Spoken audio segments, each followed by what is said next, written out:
Hola, mis pequeños historiópatas amantes de empolillarse en los archivos. Historia real. Hoy les traigo un video diferente que está más ligado a un concepto teórico en el campo de la historia. Un concepto del que todos los historiadores hablamos pero casi nunca nos detenemos a reflexionar. De hecho, en la misma ciencia histórica los historiadores no reflexionamos mucho acerca de la teoría ni filosofía de la historia. Pero de eso podemos hablar otro día con un té negro y un acento más snob. Así que comencemos. ¿Qué es un hecho histórico? Bueno, es un acontecimiento que realmente ha ocurrido, que el historiador ha considerado digno de ser recordado. El historiador lo separa artificialmente y lo reconstruye simultáneamente a partir de los datos objetivos de las fuentes y a partir de su experiencia personal. Bueno, digo objetivos entre comillas porque a veces algunas fuentes son muy pero muy subjetivas. Sin embargo, el buen historiador siempre trata de confrontar sus fuentes. En historia, comprender un hecho significa reconstruirlo como una imagen o una idea, como una representación de la inteligencia, de la misma manera que se comprende un fenómeno natural. Para ello recurrimos a nuestro poder mágico de reavivar el pasado en nuestra conciencia presente, bajo el control de los datos subjetivos. El hecho puede ser A, elemental e instantáneo. Piensa en, por ejemplo, el asesinato del archiduque Francisco Fernando. O B, el hecho histórico también puede ser muy pero muy complejo y de larga duración. Piensa, por ejemplo, en la batalla de Verdún en el contexto de la Primera Guerra Mundial. Cuanto más complejo es el hecho histórico, más decisiva es la parte del historiador en su elaboración y valoración. La batalla de Verdún, por ejemplo, es un concepto abstracto y cómodo que permite dar cierta unidad a una serie de acciones militares. Y recalco aquí que el nombre de las batallas, combates, guerras, etc. son en su mayoría denominaciones post facto. Esto quiere decir que es el historiador quien denomina y da unidad a esta serie de acciones militares. Ejemplo rápido. Un marino español de inicios del siglo XIX no va a decir parado en su navío: "Qué feo es pelear en el combate de Trafalgar". Esta denominación se dio después por el escenario del combate que fue literalmente el Cabo de Trafalgar. El hecho histórico no es algo absoluto. Si queremos comprenderlo debemos situarlo en su circunstancia, porque detrás del hecho histórico se vislumbran enormes lienzos de historia y muchas cadenas de causalidad, porque el buen historiador siempre busca las causas y, como diría Mark Bloch, jamás las postula. Un hecho nunca es independiente de otros hechos. Este se inserta en la perspectiva de una explicación del pasado. Este es siempre un elemento integrante de una estructura en un momento del tiempo y en un lugar del espacio.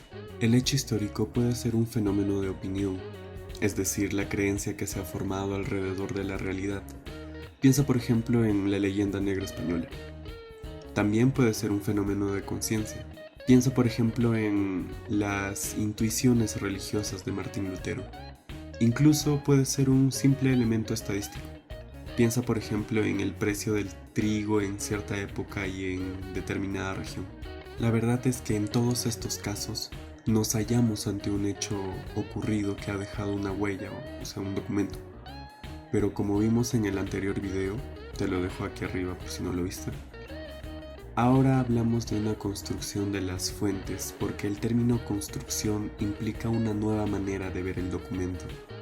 Una en la que el documento ya no solo es lo que contiene físicamente un escrito, sino sobre todo lo que el historiador es capaz de ver en él. Entonces, ya sé lo que te estás preguntando. ¿Y las guerras en la prehistoria son acontecimientos históricos? Pues la historia necesita fuentes.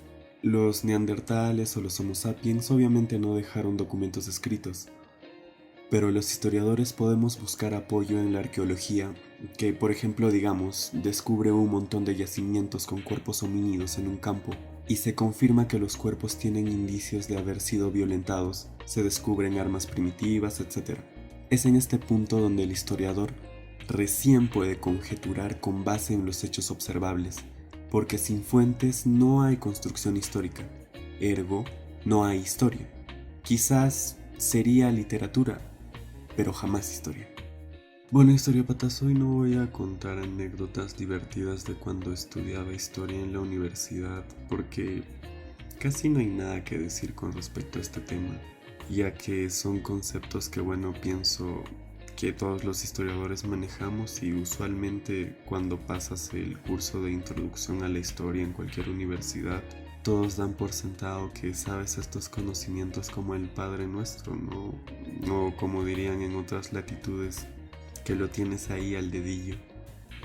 Bueno, tuve la suerte de que mi maestro de introducción a la historia daba muy buenas lecturas para su curso. Aunque creo que a las clases se va a debatir lo leído y no a leer en silencio las lecturas en el aula, creo que este es un recurso que todos los maestros universitarios en mi antigua universidad usan para dilatar el tiempo. Pienso que los maestros deberían hacer un compendio de todas las lecturas del ciclo académico y darlas la primera semana de clases lectivas, para evitar esa mala costumbre de ir a leer a clase en vez de debatir lo leído previamente. Pero en fin, es su método de enseñanza, lo respeto, pero no lo comparto.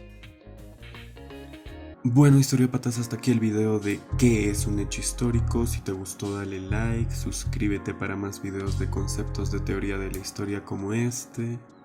Activa la campanita para que YouTube te avise el momento en el que debas escuchar mi sexy voz.